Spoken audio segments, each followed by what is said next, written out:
دهات خەونا من هەرچەند شەوا مرۆڤێک لێ وەکی هۆڤا کردە دەستا خوین لە دەوا سەرجێت کرم وەکە بەرخا پەرچەت کرم پار دکرم پەرچەت کرم پار دکرم و بەلاو دکرم لە کەسێ خۆ و دۆست و مەرڤا و ئیشەف چاوا من سەری دانی دیسا هات و بخۆرە ئانی کێر و لەسەر قرکا من دانی لێڤێ جارێ ئەز لێ چەنگ بووم پڕ بەهێز بووم پڕ بدەنگ بووم برایەن من لە دۆر من بوون هەڤا لە تەفدە ji dest min bûn wek volkanê li rû ker bû lê ji sedê sala dikelî û derbû geh fûriyam geh qûriyam geh jê dûr bûm geh lê nêz bûm û her dem wek agir û gûr bûm nema berx bûm ez beran bûm û ev gotin min jê re digotin û tilî li ber çavî wî cotin nema berxê li ber kêrim nema ji te re das û bêrim nema li dengê te guhdêrim nema kurdê do û pêrim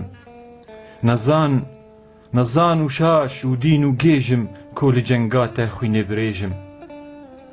te pir eskor û lal hiştim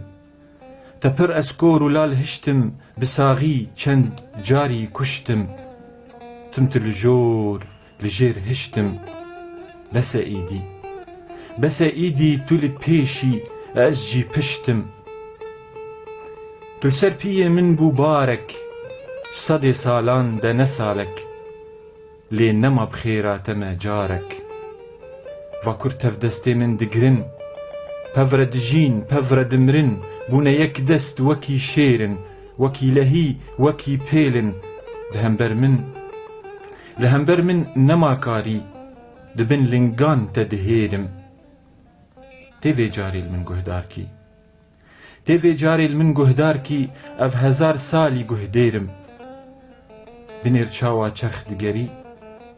binêr çawa çerx digerî ku tu bû berx ez jî kêrim lê çi car ez wek te nakim talan nakim wêran nakim dizî û kuştinê nakim ji ber ku ez bi rastî ez xwedî olim xwedî rûmet xwedî sozim xwedî çand û xwedî dozim sedê salan zimanê te ez dixwînim